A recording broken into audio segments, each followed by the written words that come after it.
Hey, what's up, you guys? Yes, your girl is back. And I'm just gonna say I got off of work, had to go stop by my little favorite place to get chilly because it's cold outside. As you see, I'm bundled up.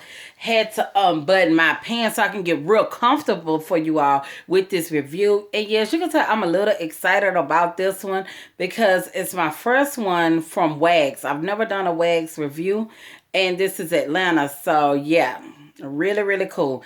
Okay, so let me just dive into it. All I'm gonna say is this. Yeah, let me just dive into it. CJ and Keisha. It starts off with that. This is like the third episode, and they talking about the trust issues and everything else because Keisha doesn't trust CJ because he's cheated on her in the past, and she hasn't let go of that, and they've been together, I guess, like 5 years because they have a 5-year-old daughter. And well, maybe they've been together a little longer than that, but they have a 5-year old daughter. But all I'm gonna say is that I can understand where Keisha coming from and everything, but it's just like CJ is really not feeling the fact that she put those cameras in place, and he feels like that's a little deception on on her half. But Keisha was like she had to do it because to, I guess, ease her mind. I guess she wanted to catch him in the act or something. I really don't know. I don't know if CJ was bringing women to the house or she trying to catch him on conversations. I just really don't know, but it's just like, let's move past this because this is the third episode, okay? So Kayla and JJ, okay, Kayla and JJ, the baseball player, she trying to expand her career, I guess, because JJ has been placed suspended or whatever of 80 games. I'm like, golly, man. I don't know how many games they play in a season or whatever, but that's a lot of games and it sounds like a whole lot of money. So Caitlyn is in a trying to place herself in a position where she's trying to do hosting gigs and all of this other stuff, get her face out there. And so I guess she go to like a drama coach or whatever, and they help her to read on the teleprompter and everything else. And in these interviews and stuff like that, she be like, my nose twitching. When your nose twitching, that means somebody talking about you, I guess, because I'm talking about other people. But anyhow, hopefully it's good and positive. But yeah, she's really, talking to him, and he's trying to figure out what he's gonna do. I guess he's going somewhere where, I guess, like a baseball camp or whatever. I don't know if it's for children. I couldn't really understand what he was going to do, but it sounds like something like baseball camp, something that's affiliated with what he loves to do is baseball. That's what I gather. Also, she was just discussing with him that she wants to go to New Orleans. She's never been to New Orleans, and she thought this was a great time for the girls to go on a New Orleans trip. So I'm like, okay, everybody want to go to NOLA. It's fun, and it's cheap when it comes to the food and everything else. But the hotels, I guess, like any other place, it's a little pricey. If you, especially if you stay in downtown, but they have beautiful, beautiful, beautiful rooms, and I get to that. So, I don't know if the girl name is Nashay, but Shay and Andre, that's what I'm gonna call her. I think that's her name. I hope that's her name.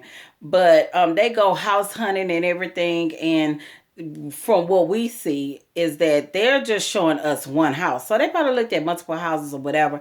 But she was really cutting up. This house was built very strange to me because there was a long bridge or whatever, and like they were saying that it was more like, I don't know, she said a Harry Potter house or something, but how it was like very woods. It was just like really strange that in order to get there you had to go on this long bridge, and she wasn't happy with the interior and everything else, but she's trying to sway her husband into getting a nanny, but he's not for it, and to get her mother, which he's not for that either. So, which was kind of like, okay. So what are you going to do? Because like she said, she have her career. He's retired, but it's like, she needs a balance. And so with any mother, I guess, that's really trying to run a business, trying to be a mom, a wife, all of these other things, I wear all these hats, you kind of wear yourself thin.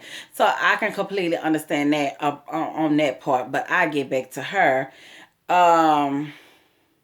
So Keisha and CJ, they end up going into counseling and everything, and dealing with the infidelity that she was seeing for years, and her installing those cameras, that she's telling the counselor, and the counselor was saying that they need to work on saying, instead of I or me, say we, whatever, and let's let go of the past, Keisha, let's move forward and everything. And it was just so interesting hearing them saying that how they were each other's best friend, how they used to really enjoy each other's company, they could just actually just be chilling in the house, and it is what it is. But I don't know if CJ, I don't know where they fell off at or whatever with their connection, but I guess they're trying to work it out. So it was good to see him actually wanting to go to counseling with her, and to air out some of those things. And he was just saying, as a man, like, he was giving her reasons of feeling insecure or whatever. It's not a good place to be when the person that you love has betrayed you. Like, you feel like a certain betrayal. So I can understand where Keisha's come from, but this is the thing that I don't understand with Keisha. Keisha is really fighting so hard. And I just feel like that if you are a woman who you say have this business and all of these other things, all these attributes to yourself as being a bossy woman and everything, I just feel like that if you show like you're doing you, I guess, perhaps, maybe he can chase you. But it's like, she's like, keep beating a dead drum. That's what it felt like. Like, you say he cheated on you. You want to find him cheating on you again, but yet you still want him to marry you. So it's just kind of crazy. Because it's like, why do you want to marry a cheater? But I guess she felt like she has invested so much into him. And a lot of times females feel like that. I would hate for everything that I tried to work for, that he'll be a better man for somebody else. Sometimes he ain't a better man for that woman. He's still trailing her and treating her like he treated you sometimes. But I'm rooting for them, and I wish them nothing but the positive. But that's what is getting me, and she was driving me with that. Like, want to keep bringing it up. It's like, girl, he's not asking you to marry him. You asking him. Okay, the cheater. And so, back to Andre with his mother-in-law coming or whatever. She's a little over the top, and I can tell. She used to be married to I guess Shay or whatever her name is. Dad, he was a professional baseball player. And she was like, and my mom, she knows all about that world or whatever. Her and her dad would stay together, for 9 years. Okay, so she felt like she could get some pointers from her mom and everything. And her mom was like, I was the original WAGS and all this other stuff. And, just let her know, she could do it, because the grandma is like, she have a friend. In other words, she have her own life. She's raised her kids, and she's not in the business of re-raising kids. She love her grandkids, but you know how these new age grandmothers be feeling like they not trying to be like the Medeas. They are trying to get their groove like Stella and keep it pushing. So that was kind of interesting. But anyways, the girls end up going to NOLA. Now this is where it's really popping off and making me feel like, the people who's doing these itineraries for New Orleans or whatever, NOLA, I don't know, but it was just kind of like, I've seen this before episode, because for one, I understand you want to go to NOLA. Two, what was like, okay, they staying at the same hotel with the Lucifer and the Michael suites. I'm just like, okay, I've seen that on Married to Medicine. Then they, it was just too many comparisons for me. They went to the Voodoo Priestess, which was, they had the same reaction. But one thing I can say, it's not about a Married to Medicine episode review, but what was interesting with this was that at least they was more receptive into, I guess, receiving what the Voodoo Priestess had to say and everything, and about each other, versus Married to Medicine crew. They weren't trying to have it. It was just like Simone and I think somebody else that was a little open to it, but this group was like more open than that. So I give them kudos to that, because a lot of times people think that voodoo is something that is of, bad news or whatever, but really it's African ancestry. Like they was getting in touch with African ancestors and stuff like that. So it's like you gotta really reach down and dig and do your homework. But from what we was told, like, oh no, leave it alone or whatever. But what's a great documentary that's out is by Tyreek, and it is on 1804 Haiti, and they explain a lot about voodoo or whatever, because it opened my eyes like, oh my god, they made it seem like it was something that was like hocus pocus, that was very bad. But that's all I'm gonna say on that, and I'm gonna move on. So, and the lady was giving Keisha some advice too, and she was like, stop badgering because you keep going over the same thing, so you have wasted time. Like, in other words, child, you done wasted enough time on that, and it's not getting, like, move forward. That's what I got from the reading, okay? So the next thing I know, they also do the swamp thing, which married to medicine women, they did the same thing. So it's like, okay, three out of three so far is what I'm seeing that they did. And, they at the swamp, they, doing their little thing, swamp tour. And also, I remember seeing them eating beignets at Cafe Du Monde, and that's something else that Married to Medicine did. So it's like, do some of the people that work for working with Married to Medicine on their itinerary when they go to New Orleans or whatever. But I don't want to see another episode of nobody's show going to the same hotel with the same suites yet alone. And I understand with the beignets, I let that slide, but the swamp thing, I mean, do something different. It's always something different in New Orleans that you could do. Okay. So yeah, that was interesting to me on that. But then when they get back to the room, from what I can remember, like Keisha started blowing up on them because they was trying to insinuate that she did like kind of trap CJ. And this has been coming up, and it seems like every episode about her trapping CJ. But like she's saying, like they was in a relationship. They both wanted the kid. True enough, in this age, you could do some preventive things, but this is also a thing too, that they looking at it that she's trying to trap him.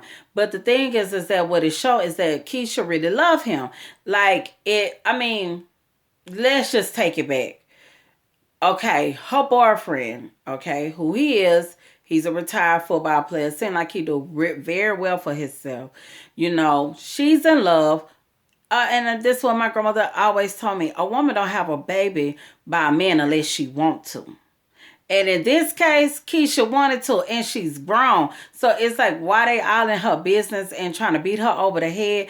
I don't think it's so much of a trap. I think that in her mind, on the cool, that it's like, okay, we having this family. The next thing is marriage, okay? Which is a little backwards, but I believe that's how she see it, because she really wants to marry him. And I get it. He's the love of her life, and he's her child's father.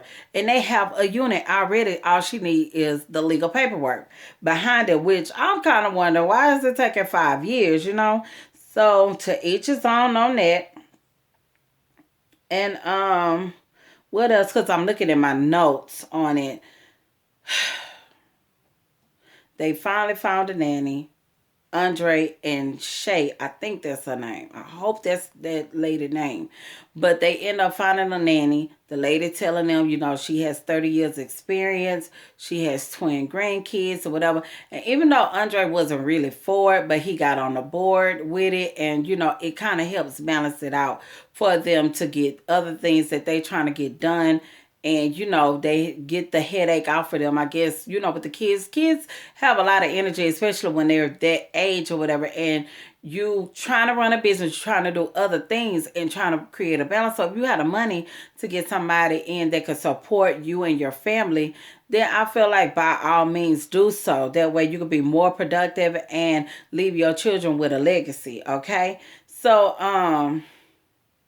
yeah, that's what I basically got from it. And of course, it was like basically, I just felt like this was mainly about CJ and Keisha on this episode a little bit more, because after she leaves, after she leaves New Orleans, she come back to the house, and her and CJ end up having a talk and stuff like that. And, he was saying some things that, he realized after going to therapy, it helped. And, he was going to do better, start showing more support, start showing, I guess, that he loved and care and put in more of an effort to gain her trust back. And so Keisha was falling all over for it, which I could understand, because he's the love of her life. And he is a handsome guy, but CJ just give me like he's a little sneak. CJ look like he's still gonna be doing his thing with the women, but that may not be the case. He may be reformed. I don't know. But I know that it shows a big part on him that he's willing to try to make things better, and it says that he loved her too, and he wants to work on it. So only time will tell where this will end up, because you could say you're gonna work on this all day, and you could say you love me, but do you love me enough to wife me up? Am I worth that to you? I have a child from you, So I'm just like rooting for them and hoping for the better, because I know she want to get out of girlfriend status. So yeah, that's what I have so far. I'm really enjoying this cast of WAGS of Atlanta.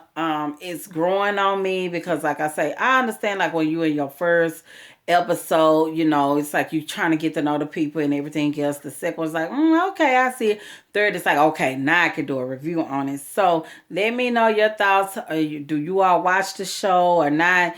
And yeah, I'm good. Holla. Because I got to get up in the morning. So I got to get myself together. So hopefully everyone have a great day. It's going to be Friday. So yeah, wish you all the best. Until then, I'll holla.